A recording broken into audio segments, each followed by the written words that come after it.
Hey man, how's Hey, it going? Bobby. How's it going? How's your day going?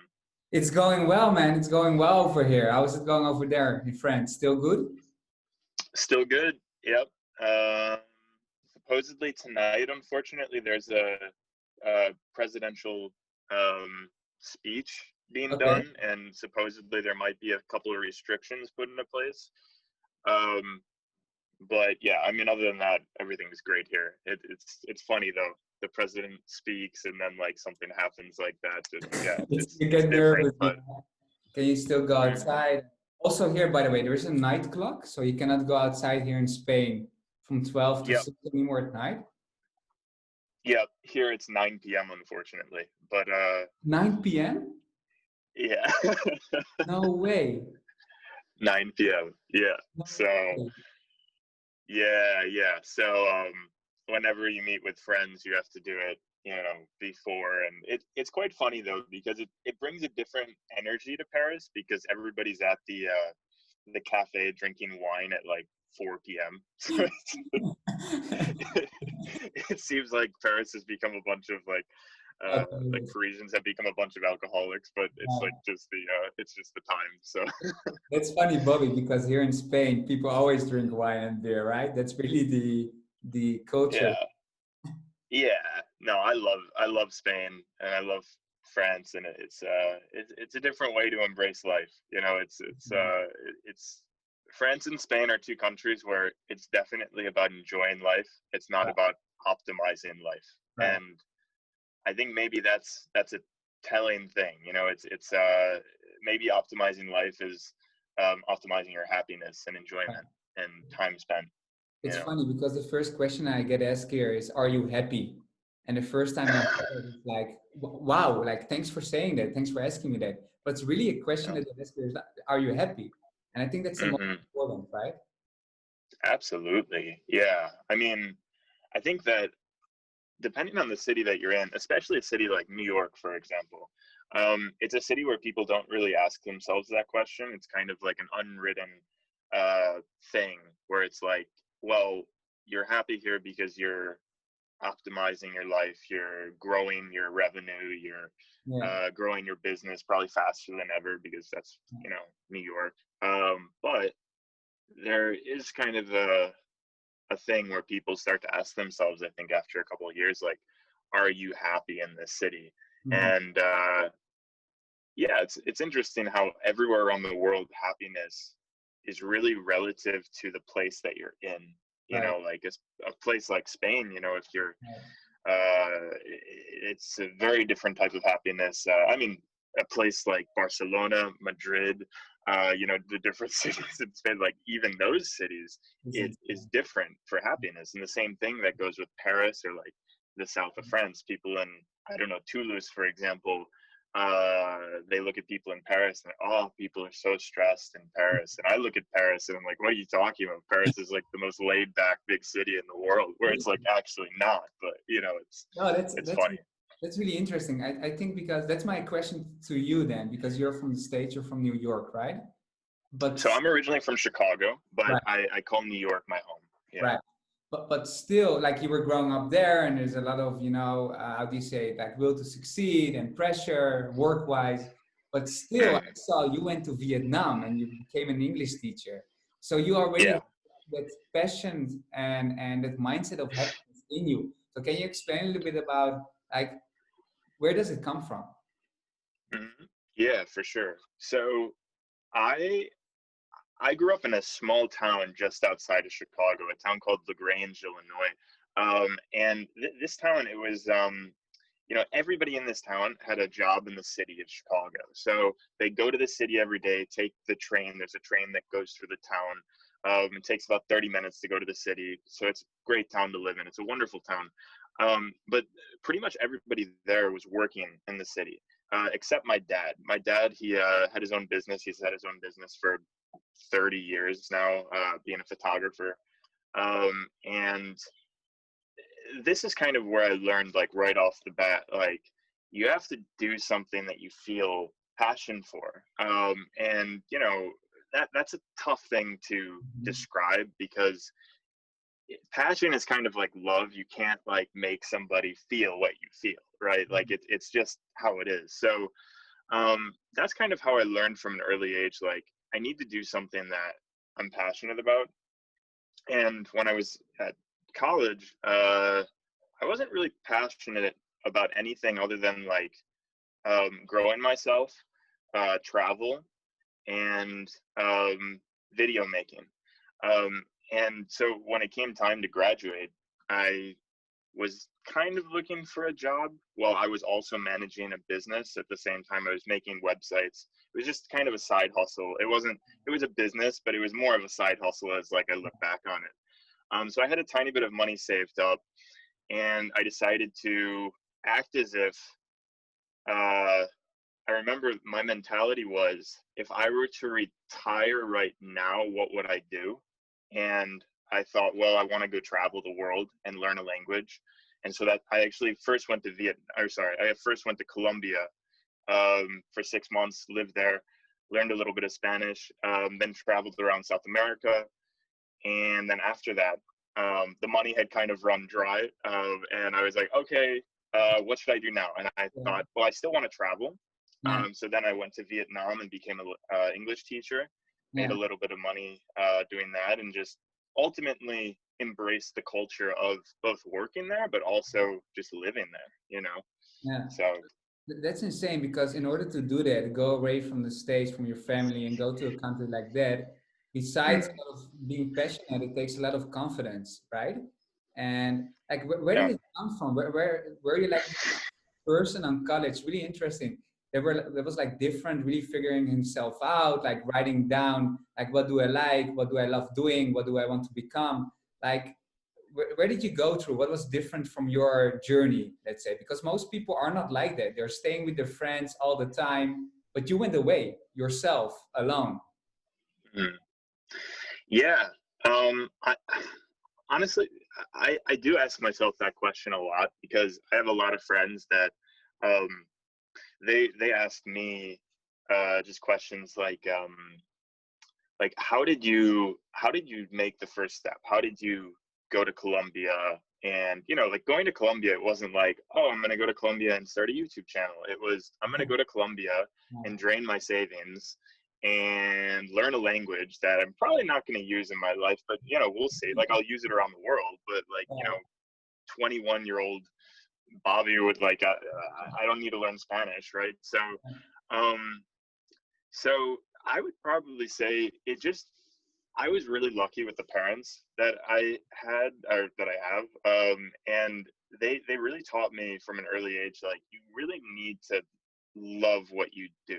Like you can't not enjoy every day for the sake of growing a family, Mhm. living a happy life. Like there is no happy life without being happy with the decisions you make every day with your work and with just your life in general. So from my end, it never really was like crazily hard to make that decision to be like, okay, I'm going to Colombia. However, when actually doing it, that's when it was quite hard. Making the decision wasn't hard, doing it was. Like that's when both my parents were like, well, do you really want to do this? Like, isn't it better? You just came out of college, like you have a degree in finance and marketing. You can, work for a company in New York and make a good salary and stuff. Like, absolutely not, right? Um, Right. but there was a sense of doubt, Yeah. right? Like you have like there's this quote by Steve Jobs. I think it goes something like, "You can only connect the dots looking backwards. You can't connect them looking forwards." Right. So it's Yeah. right. So going to Colombia was ultimately really a great decision for starting YouTube and social media. Yeah. But I had no idea at the time that that would be right. So you're also really a person that goes on his feeling, right? It felt right to go there and to go into the unknown and start I'm over. somebody that goes. Yeah, I'm somebody that goes entirely on my feeling.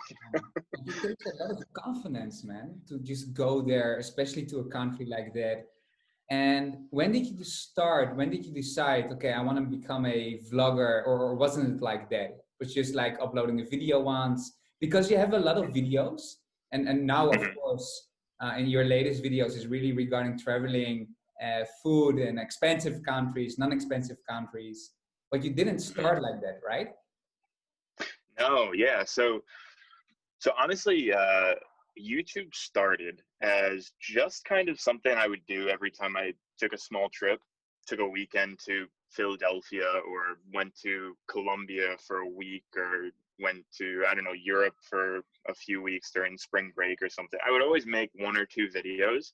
Yeah, And I did this because I found YouTube probably when I know it sounds funny, but I found YouTube quite later than most people. I found it maybe at 17 or 18. I was like, oh my gosh, like yeah, these people are doing all these amazing things. Like I'm yeah, getting a little bit of inspiration. Like I was watching people like Casey Neistat um, and other travel vloggers at the time.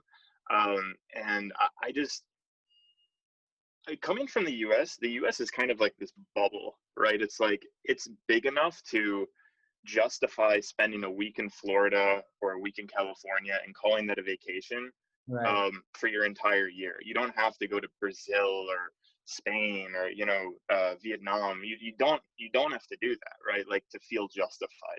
So Right. for me, watching these travel vloggers, I was just like, oh my gosh, like this is incredible. This is like they're opening up a new chapter to life. So that's what ultimately inspired me to start making videos.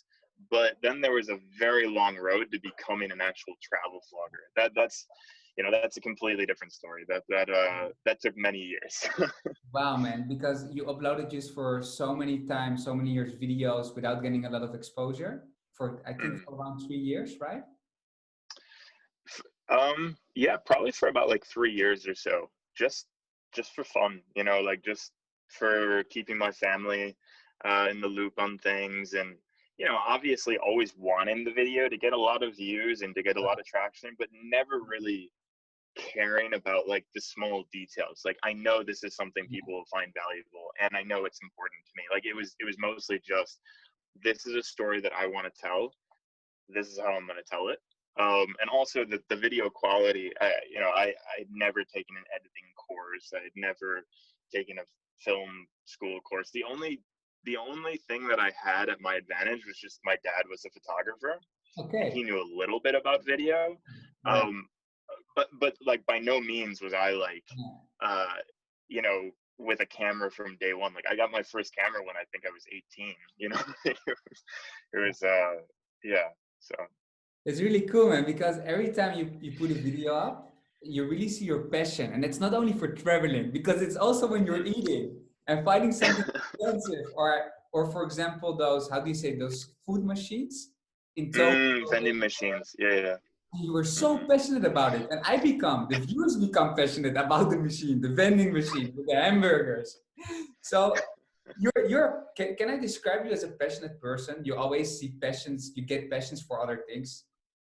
Yeah, no, for sure. I would describe myself as um, always choosing my feeling. Like never being too logical with the decision. Like if I feel something is really important to do, I'm gonna do it. And it might be a crazy decision. It might be moving to Paris, for example, but I'm gonna do it, right? So Yeah.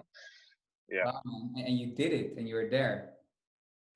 Yeah, yeah, yeah. No, absolutely. Yeah. And I'm very happy that I made the decision. Yeah. Wow. And my question is that did you always believe in yourself enough to understand that you will become once a famous travel vlogger? No, not at all. Like I always had the thought that I could do anything I wanted, but uh I never thought in my wildest dreams I would have, 1 million subscribers. Like Right. even when people say that stuff to me, I'm just like, yeah, I don't understand that. When people come up to me and say, "Oh, I love your videos," I can't comprehend that. Like, I see them as like somebody that maybe is a friend of a friend that, "Oh, I like what you're doing," kind of thing. And Right, right. yeah, no, it's wild to me. I had Wow. zero plan of this Wow. happening. Wow. But Yeah. it's really cool because people, does it happen a lot to you that people recognize you on the streets, etc.? Yeah, no, absolutely. I mean, it varies like by country. Right. Um, it's kind of like living in France is almost living in a bubble. Like I think the Right. least the least amount of people that watch my videos live in France. It's like uh Burundi, and then it's France. Like it's Okay. it's like those are the last two. But when I'm in other countries other than France, yeah, it's pretty fun to meet Right. people, and just randomly, just Wow. randomly on the street or at a Beautiful. coffee shop or something like that. Yeah. And I think also part of your success is, okay, of course you're dedicated, you have a passion, you love what you're doing, you're happy about it. Man, but you're a really humble person. You're really humble. No, I you're a really appreciate humble that. person, and you still enjoy what you're doing. And Mm. totally regarding the COVID, you're changing your content as well. Do you think that would you have changed your content currently as well without the COVID-19? Because of course, at some point, I can understand that you can even get bored of traveling so much. Is that the case, or not yet? I've never gotten bored of traveling. I'm probably the most passionate person you'll find in travel. Like I can't tell you. No, really, like I can't Wow. tell you how grateful I am, like to have Yeah, the opportunity yeah, um to travel the world for videos. Like I was doing this before to get yeah, paid to do it, and they get paid well to do it. yeah, It's incredible. So I think the only thing. So I do live almost like two different lives now, because I do have a girlfriend in mhm, Paris. I have a lot of friends in Paris. I have a lot of friends all around the world. So I feel like I do live two separate lives with this like mhm.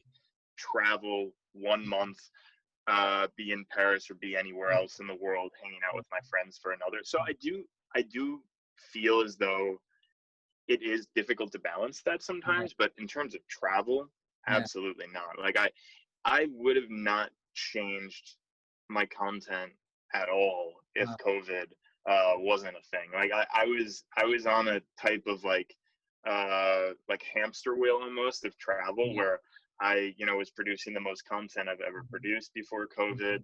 And I was traveling the most I ever had. And when I started the year, I had this goal of going on 104 different adventures, Wow. which is basically just 2 videos a week. And my goal was like secretly to visit like 50 plus countries doing that. Obviously, during COVID, I did have to change that, because Right. if you have a goal like that, it'll drive you crazy during COVID. Of course. So yeah, but I'm really happy at how my content has changed during this period, because it's connected me with a lot of other just local YouTubers that I haven't met in person, but I've met a bunch online, and we've done videos together, doing collaborations that I really haven't seen on anyone else's channel. Like these collaborations where they'll do a video in their city and I'll do a video in whatever city I'm in. It's really cool. I really enjoy this type of content. Man, I do have to ask, is there still something specific on the list, on your bucket list, or how you want to call it, that you haven't done yet, man? Because you've been almost there.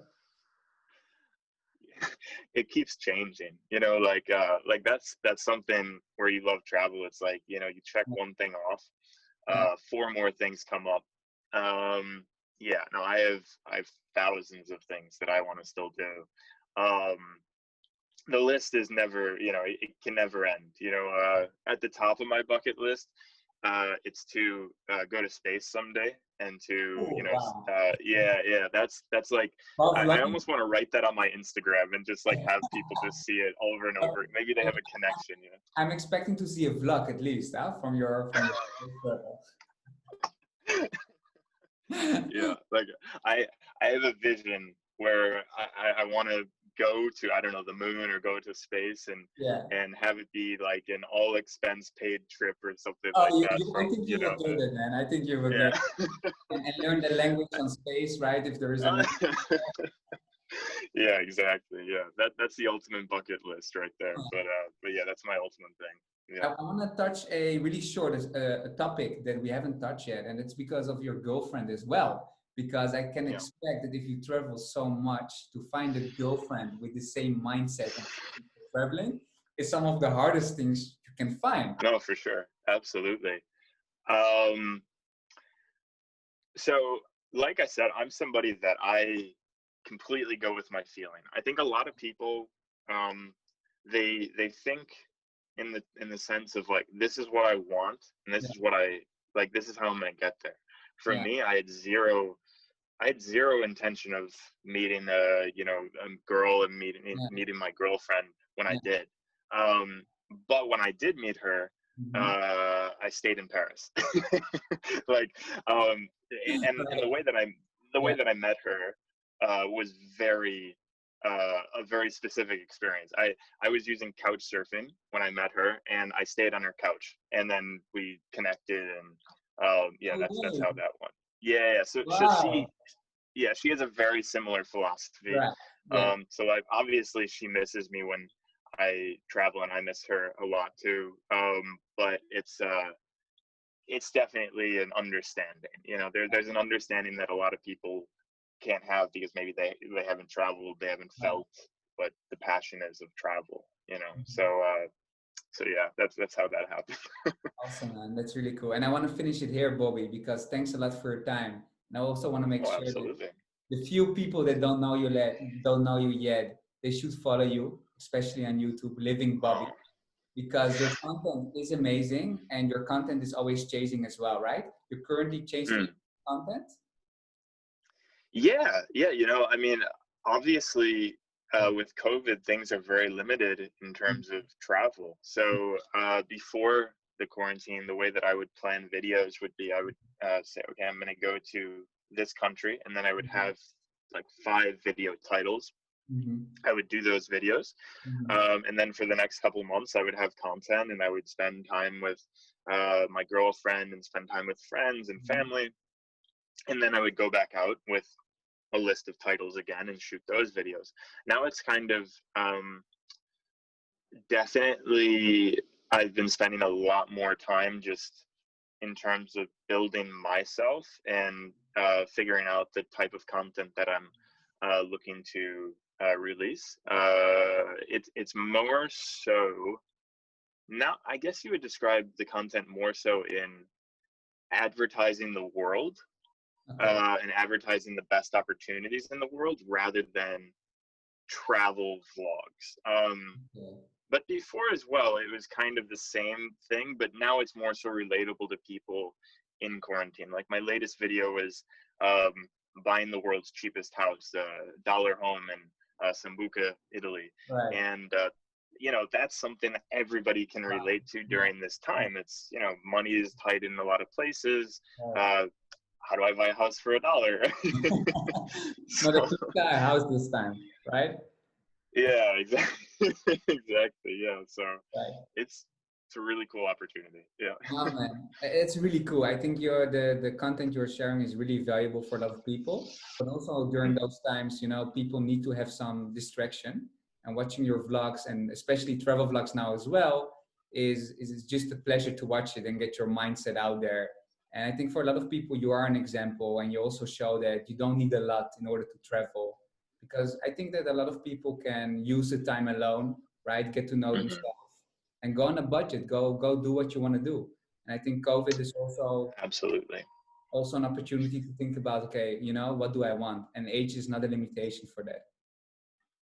No, absolutely not. I mean, I think travel is something that changes everybody. It doesn't matter if Yeah. you've never traveled before or if you are a frequent traveler. If you go to a place that has a different perspective, blows your mind. Like, it really blows your mind, and it opens up a completely different way of thinking, and I guess it unlocks your full self as well. Right. It unlocks sides to you maybe that you never thought were there. Yeah. And I think that's such a beautiful thing, and I think it's something that everybody should experience, and everybody can. It's travel can be super affordable, Yeah. um, much more affordable than going to Florida. Right. That's it.